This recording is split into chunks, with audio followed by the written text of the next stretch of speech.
Bonjour, je suis radiopédiatre à l'hôpital Trousseau. Voilà, et je vais vous parler effectivement. Alors, il va y avoir un petit peu de redite par rapport à ce qui vient de vous être dit, mais bon, ça n'est pas grave. Donc, juste pour rappeler que, en théorie, donc, il est effectivement possible, dès le premier trimestre, de repérer le plus souvent des signes indirects, sauf quand on peut imaginer une grosse malformation de la colonne vertébrale, mais souvent, c'est sur les signes indirects intracrâniens qu'on pourrait repérer en théorie une future myéloméningocèle. En pratique, il faut bien dire, et ça correspond tout à fait aux chiffres que vient de vous donner Lucie, la grande majorité des patientes que nous voyons en référence sont des patientes vues au deuxième trimestre. Donc, en voici un exemple tout de même au premier trimestre où il y avait la disparition donc, de ces images qu'on voit habituellement et qui viennent de vous être décrites. Et quand on regarde quelques semaines plus tard, on voit très bien, mais là on est déjà au deuxième trimestre, l'anomalie de fermeture du tube neural. Donc souvent, et surtout dans les formes dans lesquelles il n'y a pas de sac, puisque vous savez qu'il y a deux formes possibles, avec ou sans sac, ce sont les signes indirects qui vont conduire le médecin qui réalise l'échographie de dépistage à nous adresser la patiente pour une échographie de référence. Donc notre but, ça va être de confirmer ou au contraire d'infirmer le doute diagnostique, de préciser le type de dysraphisme, c'est-à-dire d'anomalie de fermeture du tube neural, et d'en préciser également les caractéristiques. Donc, on va à nouveau reprendre l'échographie telle qu'elle vous a été présentée en regardant les signes indirects. Les signes indirects sont présents uniquement dans les dysraphismes ouverts. Et puisqu'ils sont la conséquence, pense-t-on, de la fuite du liquide cérébrospinal. Il n'y a pas de dysraphisme ouvert sans signe indirect. C'est une notion importante parce que si vous reprenez des anciens articles ou des anciennes revues, quand je dis anciennes, c'est de plus que 5 ans, donc c'est pas si ancien que ça, il était toujours dit qu'il y avait environ 5% des dysraphismes ouverts qui ne s'accompagnaient pas de signes indirects. On s'est rendu compte avec le développement de cette filière et l'afflux de patientes qu'on voyait donc en deuxième intention pour des soi-disant myéloméningocèles, que en fait, les fœtus qui ne présentent pas ces signes indirects n'ont pas de myéloméningocèle et ont un autre type de dysraphisme dont je vais vous parler. Donc ces signes indirects vous ont déjà été présentés, ils concernent la forme du crâne, le cerveau, fréquente microcéphalie, c'est-à-dire trop petite taille de la boîte crânienne, dilatation donc des ventricules, qui sont donc ces petits tuyaux dans lesquels circule le liquide dans la tête, et malformation de Chiari-2, c'est-à-dire que le cervelet, c'est-à-dire la partie la plus basse du cerveau, est en position trop basse et descend dans la partie haute de la colonne vertébrale. Et puis les membres inférieurs. Il peut s'y associer des anomalies cérébrales, on va en parler. Donc voilà pour vous remontrer des images avec à droite les aspects normaux et sur la colonne de gauche les anomalies. Vous voyez bien ici ce qu'on appelle l'aplatissement des os frontaux par rapport à l'aspect normalement arrondi de la partie la plus antérieure des os du crâne. Et puis ici, vous voyez que chez un fœtus normal, on devrait très bien voir le cervelet entouré de liquide. Et quand il y a une malformation de Chiari-2, donc associée à un dysraphisme ouvert, et bien ce cervelet s'engage dans le trou qui sépare le crâne de la colonne vertébrale. Et de ce fait, il y a une disparition des liquides qui entourent le cervelet et une disparition de la bonne visibilité des limites du cervelet. Voici là en schéma pour vous expliquer. Ça, c'est un aspect normal. Et quand on fait une coupe donc, de profil du bébé, ben, on voit cette structure-là qui correspond à la partie médiane du cervelet. Alors que quand il y a cette malformation de Chiari-2, ben, cette partie médiane du cervelet s'engage de même que le reste du cervelet ici plus bas dans le trou occipital et on n'arrive plus à distinguer correctement cette partie-là. Les signes indirects peuvent toucher les membres inférieurs. Ils vous ont été montrés également. Voici un pied normal. Normalement, il y a toujours un angle droit entre la jambe et le pied. Et quand on regarde une plante de pied de face, les bords sont rectilignes. Vous voyez que chez ces deux fœtus, il y a deux malformations différentes. Ici, c'est ce qu'on appelle un pied beau en varus séquin, c'est-à-dire que le pied a tourné vers l'intérieur et qu'il n'y a plus d'angle droit entre la jambe et le pied, mais cet angle est augmenté de taille. Et ici, c'est ce qu'on appelle un pied convexe, c'est-à-dire que le bord postérieur de la plante du pied, le talon, recule en arrière et est trop bien visible. Et vous regardez cette plante du pied ici par rapport à celle-ci, et vous voyez qu'il y a une espèce de coup de hache à la face interne de la plante du pied, ce qui n'est pas normal. Alors on en vient maintenant au signe direct, c'est-à-dire la visibilité des anomalies au niveau de la colonne vertébrale. Et je vais vous montrer d'emblée ce qu'on est susceptible de voir. Alors voilà un aspect normal. Vous voyez ici, c'est la partie la plus antérieure des corps vertébraux, donc des corps des vertèbres. Ça, c'est la peau de la partie postérieure du dos. Et puis on voit normalement la moelle et ensuite des petits filets qu'on appelle dans notre jargon hyper-échogènes, donc blancs, qui correspondent aux racines.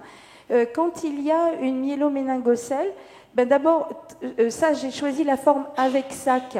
La moelle se poursuit jusque la partie antérieure du sac, et ensuite elle va à la face dorsale de ce sac comme ça, et on voit des racines de part et d'autre de la moelle. Normalement, si on fait une coupe vue d'en haut de la colonne vertébrale, on voit le corps vertébral ici et les deux parties postérieures qui se font face et qui ferment en fait ce canal dans lequel se situe la moelle. Quand il y a une myéloméningocèle comme ici, vous voyez que ces parties postérieures s'écartent, parfois même elles sont éversées, et on voit très bien le sac avec la moelle qui est ici. Donc on s'est rendu compte en faisant des échographies à toutes ces patientes qui étaient adressées pour suspicion de myéloméningocèle, qu'un certain nombre avaient un aspect qui pouvait ressembler à la myéloméningocèle, mais n'en était pas un, en ce sens qu'il y avait bien un sac, mais que quand on regarde la moelle, vous voyez, on la voit parfaitement bien, qui rentre dans le sac et puis qui ressort, qui revient dans le canal de la colonne vertébrale et qui est amarré aux parois du sac par des petits filets comme ça, hyper échogènes, donc blancs, qui sont des petites tiges qui la maintiennent amarrée au sac. Et quand on fait la même coupe qu'ici, on voit qu'en fait l'écartement est beaucoup moins important que dans une myéloméningocèle et il n'y a pas du tout de racines comme ici dans le sac. Les myéloméningocèles peuvent ne pas avoir de sac, c'est le cas ici où on voit dans ces cas-là que la moelle continue jusqu'à l'ouverture. Vous voyez qu'ici on voit très bien la partie la plus postérieure des vertèbres. Ici, on ne la voit plus parce que c'est ouvert, mais il y a quand même une éversion de la partie postérieure de chaque vertèbre et la moelle qui est visible au milieu avec les racines de part et d'autre. Alors c'est très important de définir le niveau de ce qu'on appelle le défect, c'est-à-dire le niveau supérieur de l'endroit où ça n'est pas fermé en arrière, la colonne vertébrale. Et pour cela, il faut être capable de repérer le rachis lombaire, c'est-à-dire la partie lombaire de la colonne vertébrale, et le sacrum, qui est la partie terminale de la colonne vertébrale. Donc là, ça passe bien, pas bien, mais là, c'est TS1. Ici, enfin, on essaye de repérer ces vertèbres et de définir en fonction, par exemple là, si ici c'est S1, là, on va dire que le défect il commence à peu près à cette vertèbre-là, parce que ça va avoir une incidence pronostique.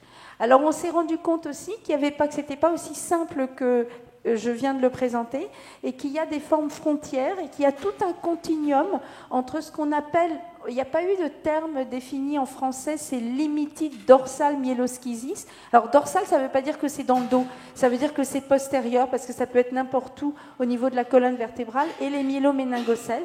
On en voit de plus en plus de cas, avec un pronostic qui est difficile à évaluer parce que c'est au cas par cas, parce que comme c'est tout un continuum, il y a des formes de LDM qui vont de mi-LDM, ce qu'on a décidé de les appeler comme ça, qui vont être plus proches du LDM et d'autres qui vont être plus proches de la myéloméningocèle. Et vous imaginez bien que le pronostic va varier selon qu'on se rapproche d'une forme fermée ou d'une forme ouverte.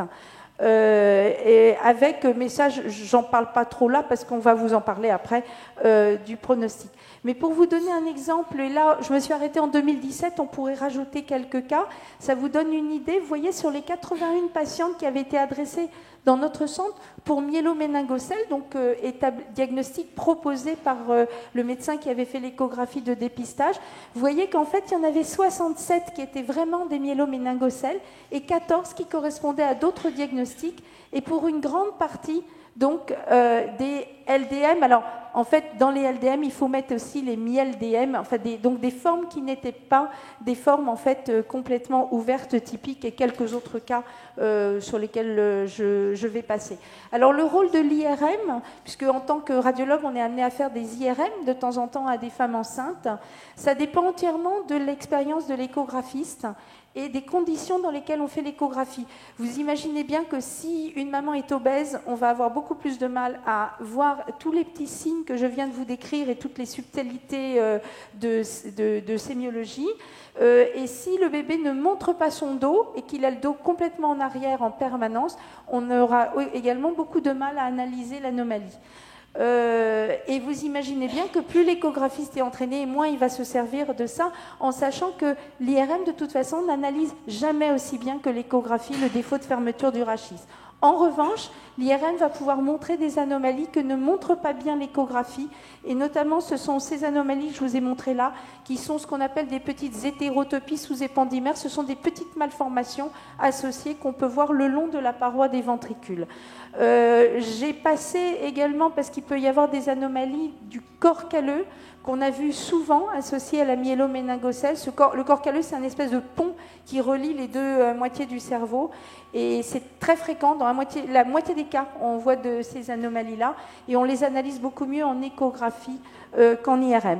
Mais ça peut avoir un intérêt, par exemple, pour montrer le défaut de fermeture qui est là et évident, et que parfois on ne verrait pas si le dos est postérieur. Donc en conclusion, place essentielle de l'échographie. Si on est dans des bonnes conditions, on ne peut actuellement pas remplacer l'échographie. Place tout à fait secondaire de l'IRM. Des signes indirects qui sont l'apanage des formes ouvertes, que ce soit les myéloméningocèles typiques ou les mi-LDM. Très bon signe d'appel échographique, puisque c'est ça qui conduit au diagnostic le plus souvent.